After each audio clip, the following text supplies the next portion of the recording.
Hi, I'm Axel and this is my 2025 competition drift car. Hello, why do they doubt again? I'm about to prove them all wrong again. I got a low tolerance, cause they don't even know what the problem is. No, fell off. For this video, people think the Volvo is weak. It's a 1989 Volvo 740.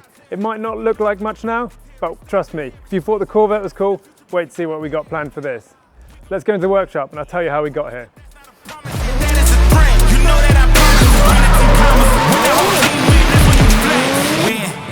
And I'ma do it again. Watch me win, then watch me do it again. Tell 'em I can't take no loss. My team hold no wells. Aiming for the top, can't make it by myself.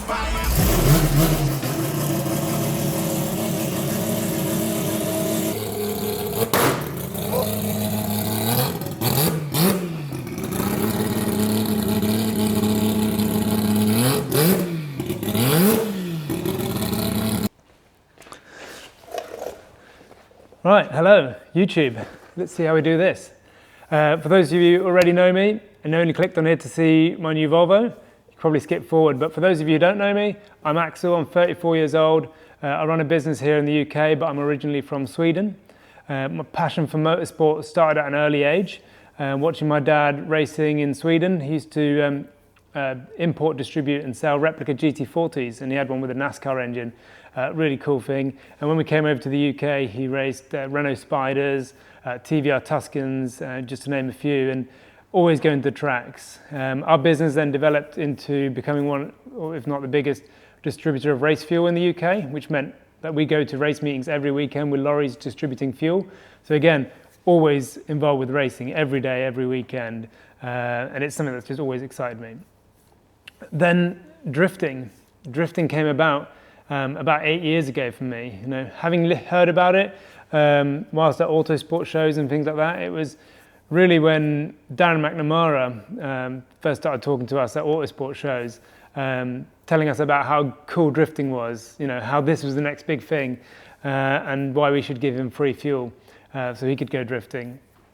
Now, I still know Darren to this day, and if it wasn't for him, I probably wouldn't have been here. So he then decided to, he didn't decide, he said you should buy an S14, that's the best car to buy, you know, or any Silvia. We found one, it looked good, we bought it, had lots of problems, fixed it, made a relationship with Mark from Abbey Motorsport, who helped me tune that thing and get it to where it is today. It's a really reliable car that's taken me to a lot of places and had a lot of fun learning how to drift. With that car we started like practice days, Rockingham drift days. There was so much going on at that time in the UK. BDC was thriving and it was just a really cool thing to want to be in. So you started in Drift Cup, work your way through there, and that would take you to the BDC. So we had a lot of fun there, progressed the car, and at the same time I became good friends with who's now one of my best mates, Bagsy, one of the most kind of famous drifters from the UK, who does it full-time professionally. And he kind of showed me the other side to drifting, not just the competition, you know, doing the demo events, making cool videos and content and building cool cars that nobody's ever built before. So it's something that, you know, he planted the seed as well as Darren. We had COVID, you know, that was a strange time. BDC was going, we dipped our toes in that as it allowed. Again, had lots of fun. But it was really getting invited to Goodwood Speed Week, which was a replacement for the Festival of Speed that really started my journey kind of progressing and going to the next level.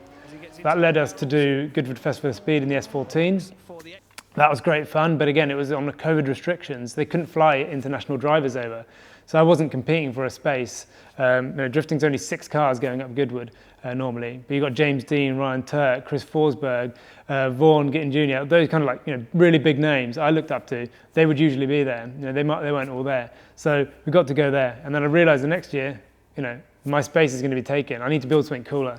That's where we got the idea of a Corvette. You know, the only person who'd done a Corvette over here was Dave Egan at the time, so we couldn't just build a normal Corvette. So we wanted to do an engine swap Corvette, which led to us putting the free Rotary in the Corvette, and that got me the taste of Rotary life. The noise, the smell, the way the power kicks in. You know, I was hooked. We built that car. It turned out to be an absolute savage machine. We finished it on the day of Goodwood, and that was the most scary test run I've ever done in a car. Getting up the hill, handbrake wasn't even working 50% of the time. How we didn't write the car off straight away, that was like beyond belief. But that then led us to do 2 more Goodwoods, improving the car every time, doing events like the LZ World Tour, getting to meet all the drivers that I watch on TV, and really got a taste of what the cool events. And that's what I love about drifting, doing cool stuff, going on journeys with my friends, and building really cool cars. And that's really where we're at the stage right now. The S14 is a really good drift car. It's better to drive than my Corvette. It's probably going to be better to drive than the Volvo, but every time I go anywhere with the S14, they ask, where's the Corvette? Why is the Corvette not here? When are you driving the Corvette next? And it just felt like now's the time, sell that car, it's great, it'll be a great car for somebody, and we can build another car using everything we learned from the Corvette, and we're going to build it into the Volvo.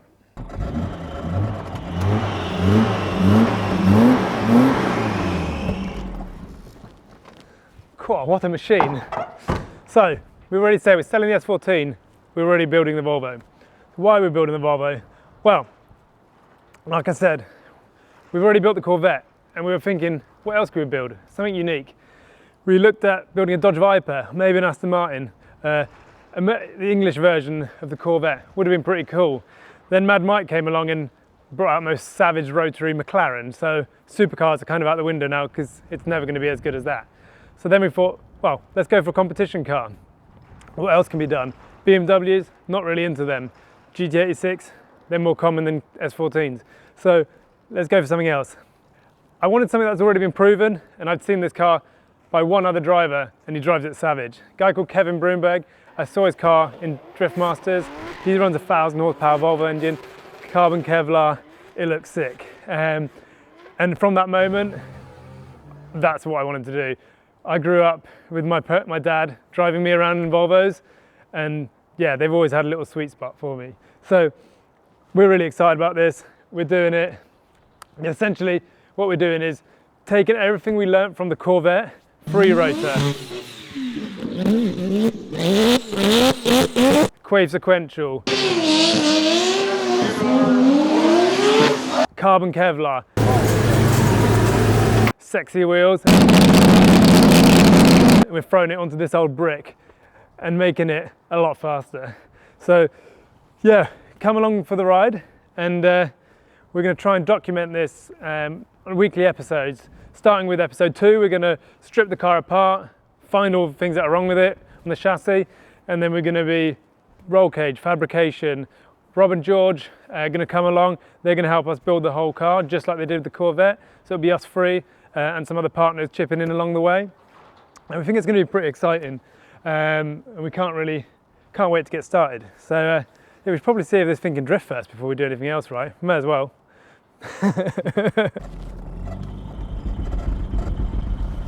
Cool, you can hear the diff. So before we can even attempt to drift this, I'm going to introduce our first sponsor. Our first sponsor is called Pumping Your Tyres up to 70 PSI, so you can do a drift with your 100 horsepower car. The harder you get the tyres, the easier they are to spin, so give this thing a fighting chance. God, these tyres, June 2023 these tyres, I expected them to be at least like 15 years old. Got to pump it up. So there we go. Thanks again to our first sponsor, Pumping Your Tyres up to 80 PSI, so you can do a drift. Don't put this in the video, people think the Volvo's weak.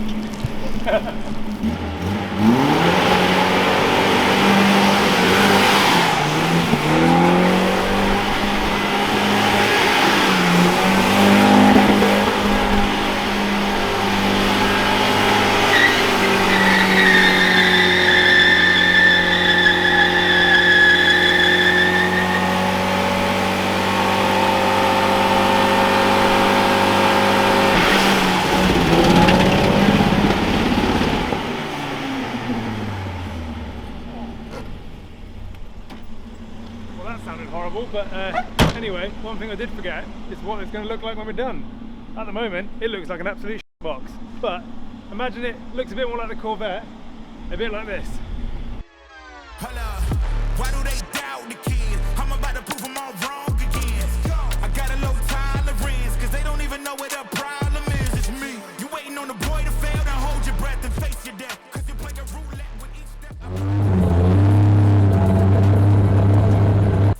So there you have it, 100 horsepower and 80 PSI on your tyres. You can do a burnout, but it was a bit weak, right? So I think we'll still stick to the original plan with a free rotor. We could probably get 800 to 900 horsepower quite easily. Sequential gearbox. We'll take all the steel panels off, put carbon Kevlar in instead. We'll make this thing lightweight, ready for competition. We're really excited about it. And it would really mean a lot if you would subscribe, maybe drop a comment, tell us what you think. And the next episode, which hopefully be out next week, we'll be tearing the car down, seeing what we need to fix on the chassis, because it is 35 years old. And then we'll go from there. So yeah, see you on the next one.